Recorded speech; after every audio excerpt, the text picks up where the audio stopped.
عندنا إجماع على كروية الأرض عند علماء الإسلام في الوقت اللي أوروبا كان يحسب لهم وحش هو كيدير الخسوف. يا أخي سير قرأ الطبري وشوف كيفاش كيشوف الأرض، راه إمام المفسرين ديال القرآن. وسير شوف الفقهاء ديالنا شنو كانوا كيقولوا في الأرض وكيفاش كيفسروا القرآن. ها كيفاش كيفسروا كلمة بساط، كيفاش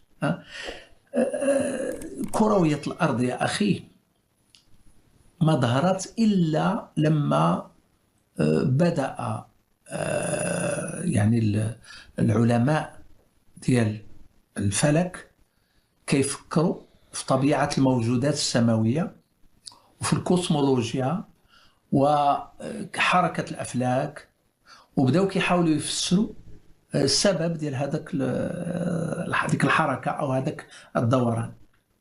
وغادي تشوف بأنه الأفكار بدات كتراكم شيئا فشيئا. كل واحد من العلماء كيجي، العلماء هنا كنقصدوا علماء ديال الطبيعيات وديال الفلك، ما كنقصدوش الدين. ما علماء الدين ما عندهم ما يقولوا في هذا الشيء، ما عندهم ما يقولوا فيه، وما عمرهم ما ألفوا فيه، وعمرهم ما قالوا فيه كلام علمي على الإطلاق، لا يوجد. كنهضروا على العلماء الحقيقيون، علماء الطبيعيين.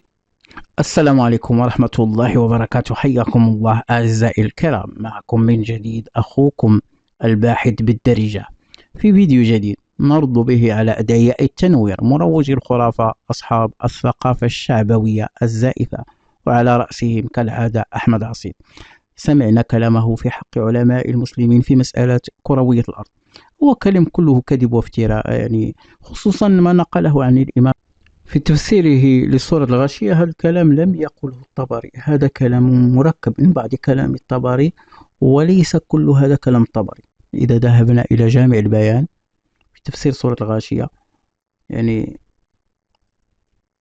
وإلى الأرض كيف سطحت وإلى الأرض كيف بسطت، يقال جبل مسطح إذا كان في أعلاه استواء، وبالنحو الذي قلنا في ذلك قال أهل التأويل أي التفسير. هذا هو كلام طبري. أما الذي نقله عصيد هنا هذا كلام عصيد ليس كلام طبري. إذا دليل هذا كلام يعني مكتوب في وورد، يعني دليل على ذلك أنه مكتوب في وورد، وكلام طبري يعني واضح وبين. ثانيا، كروية الأرض ثابتة من الكتاب والسنة، سنبين الأدلة على ذلك. مثلا في كتاب درء التعارض والعقل والنقل المجلد السادس صفحة 339 يقول: وما قدر الله حق قدره والأرض جميعا قبضته يوم القيامة والسماوات مطويات بيمينه. يقول في الحديث الصحيح أي البخاري: وقد ثبت في الصحيح عن النبي صلى الله عليه وسلم من غير وجه ما يوافق ذلك، مثل حديث أبي هريرة عن النبي صلى الله عليه وسلم أنه قال: يقبض الله الأرض ويطوي السماوات بيمينه ثم يهزهن ثم يقول: أنا الملك أين ملوك الأرض. وفي رواية، ركز، وفي رواية أنها تكون بيده مثل الكرة في يد الصبيان. هذا دليل واضح بين لا يختلف فيه شخصان ولا ينتطح فيه عنزان، أن حديث النبي صلى الله عليه وسلم يدل على كروية الأرض. وسأثبت هذا يعني في كتاب مجموع الفتاوي المجلد 24 الصفحة 195 إجماع المسلمين على ذلك. قال الإمام أبو الحسن أحمد بن جعفر بن المنادي من أعيان علماء المشهورين بمعرفة الآثار والتصانيف الكبرى في الفنون العلوم الدينية من الطبقة الثانية من أصحاب أحمد: لا خلاف بين العلماء أي علماء المسلمين أن السماء على مثل الكرة وأنها تدور بجميع ما فيها. لاحظ، عاصر قال لك لم يتكلموا فيه كلاما علميا ولم يؤلفوا فيه. الآن اسمع الكلام العلمي: وأنها تدور بجميع ما فيها من الكواكب كدورة الكرة على قطبين ثابتين غير متحركين، أحدهما من ناحية الشمال أي نجم الشمال، والآخر من ناحية الجنوب أي نجم الجنوب.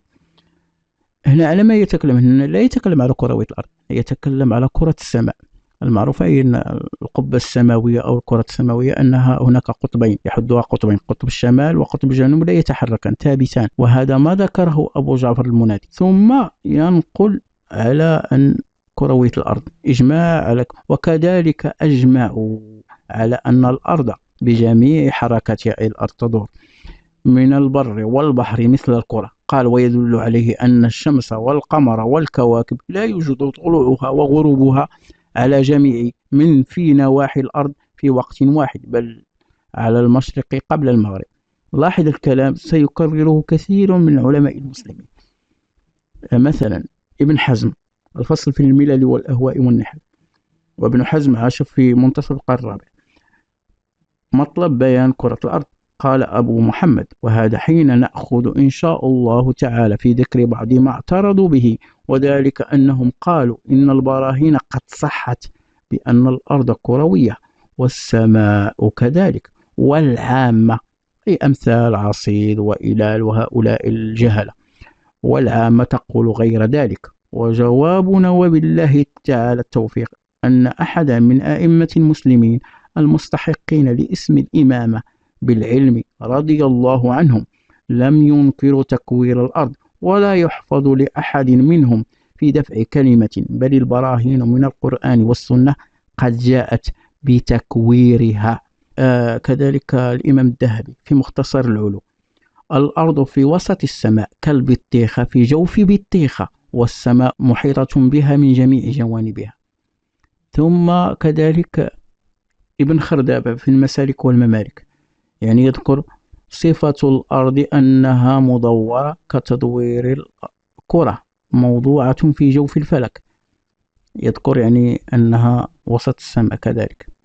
كذلك ابن الجوزي في كتابه المنتظم في تاريخ الملك والأمم يقول: وكذلك ينقل إجماع المسلمين، وكذلك أجمعوا على أن الأرض بجميع أجرامها من البرد مثل الكرة، ويدل على أن الشمس والقمر والكواكب لا يوجد طلوعها وغروبها على جميع من في نواحي الأرض في وقت واحد، بل على المشرق قبل المغرب، وكرة الأرض مثبتة في وسط كرة السماء كنقطة في دائرة. وهذا غيض من فيض من علماء المسلمين. أما قول علماء المسلمين، هناك يعني 200 قول من علماء المسلمين على كرويتها، 200 قول من أئمة المسلمين المستحقين لاسم الإمامة، يعني إجماع المسلمين بخلاف مذاهبهم وأنهم قالوا بكروية الأرض.